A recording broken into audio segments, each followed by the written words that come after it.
अपने इन्वायरमेंट से बच सकते हैं, हम अपने ऊपर छत बना सकते हैं, अपने लिए एसी बना सकते हैं, अपने कूलर बना सकते हैं, हम अपने लिए कुछ भी कर सकते हैं क्योंकि हम एक ह्यूमन बीइंग है।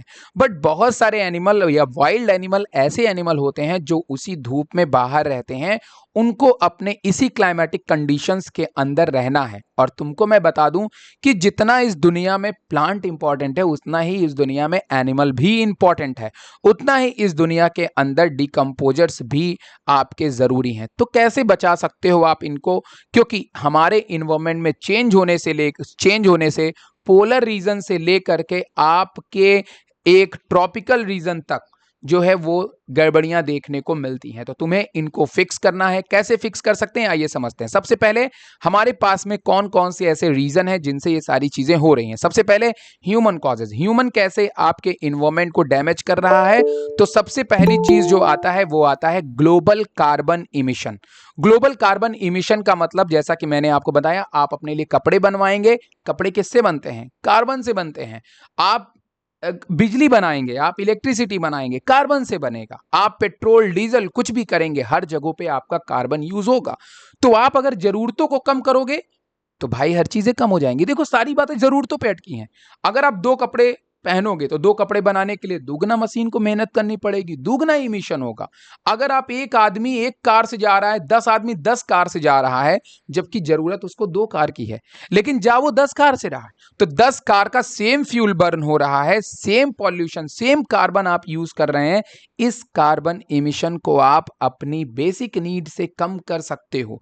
साथ में एग्रीकल्चर की अगर हम बात करते हैं तो आप जानते ही हो कि हम आज, जैसे एक एग्जांपल के तौर पे, आपके स्कूल के बगल में एक पीपल का पेड़ है, कोई उसमें पानी नहीं डालता है, राइट? जब उसमें कोई पानी नहीं डालता है तो फिर वो कैसे उग रहा है? वो इसलिए उग रहा है क्योंकि वो अपनी लीफ ही, उसकी लीफ उस सॉइल के अंदर जा रही है, वही सॉइल से वही लीफ ब्रेक हो रही है और उसी से वो न्यूट्रिशन ले रहा है और वो उसके लिए खाद का काम कर रही है। तो इसी तरीके से आप ऑर्गेनिक फार्मिंग और ऑर्गेनिक खेती का इस्तेमाल कर सकते हैं अपनी फूड के जनरेशन से। इससे क्या होगा? इससे यूरिया, डाई, कैल्शियम, फॉस्फेट जो बाहर से आप रिसोर्सेज को लेते हो, वो आपको लेने की जरूरत नहीं है। ये सारी चीजें आपके प्लांट को इजीली ऑर्गेनिक तरीके से मिल सकती है। साथ में आपके डिकम्पोजर्स, जो यूजफुल सॉइल बैक्टीरिया हैं, वो भी आपके डिस्ट्रॉय नहीं होंगे, तो वो आपके इन्वायरमेंट के लिए बहुत अच्छा होगा। उसके बाद हम बात करेंगे डिफॉरेस्ट्रेशन। इसके बारे में तो मैंने आपको बता ही दिया कि डिफॉरेस्ट्रेशन आज सबसे बड़ी प्रॉब्लम है। यहां तक कि दो दो तीन तीन बड़े बड़े फॉरेस्ट साउथ इंडिया के अंदर डिस्ट्रॉय कर दिए गए। मैंने आपको पहले ही बताया है कि हर देश की एक वैलिडिटी होती है कि उसको उतना फॉरेस्ट रीजन रखना है, लेकिन हर स्टेट चाहता है कि दिल्ली ही एक रॉयल सिटी क्यों बनी हुई है, हमारे यहाँ पे क्यों रोड नहीं आ रही है, हमें भी रोड चाहिए, हमें भी फैक्ट्री चाहिए, हमें भी जॉब चाहिए। तो गवर्नमेंट जब इसके लिए आगे जाती है तो उसको फॉरेस्ट को काटना पड़ जाता है। फिर बहुत सारे लोग जो वहां के ट्राइब्स होते हैं, जो ट्राइब्स मतलब जो जंगल में रहने वाले जो लोग होते हैं, वो जनरली इसका विरोध करते हैं और जो गवर्नमेंट से इस बारे में मांग भी करते हैं कि आप प्लांट ना काटो। इसके लिए तुमको पता है एक बहुत फेमस आंदोलन चलाया गया था जिसका नाम है चिपको आंदोलन। क्या नाम है? चिपको आंदोलन, जिसमें लोगों ने पेड़ पकड़ के, लोग चिपक गए थे कि अगर तुमको पेड़ काटना है तो पहले मुझे काट के आगे बढ़ना पड़ेगा।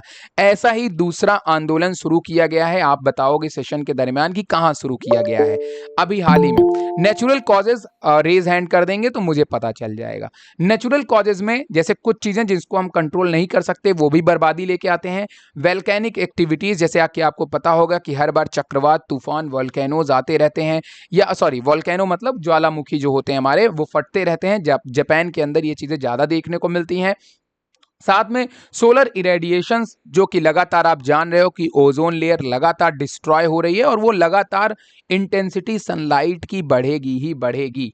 जितना ज्यादा, आपको क्या लग रहा है, क्या आपका ओजोन आपके ऊपर अभी भी है क्या?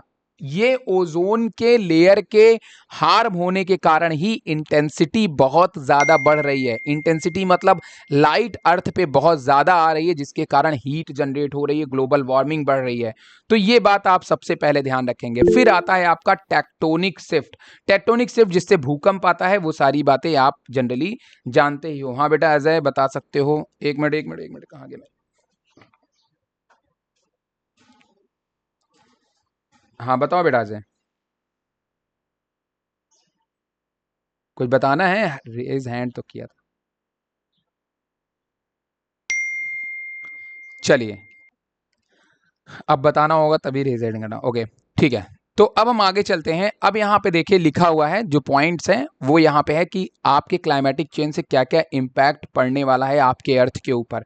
एक्सट्रीम वेदर कंडीशंस, मतलब एक्सट्रीम का मतलब होता है एक ऐसी कंडीशन जिस समय आपके मतलब एक्सट्रीम मतलब एडवर्स कंडीशन, जिसमें सर्वाइव करना मुश्किल हो।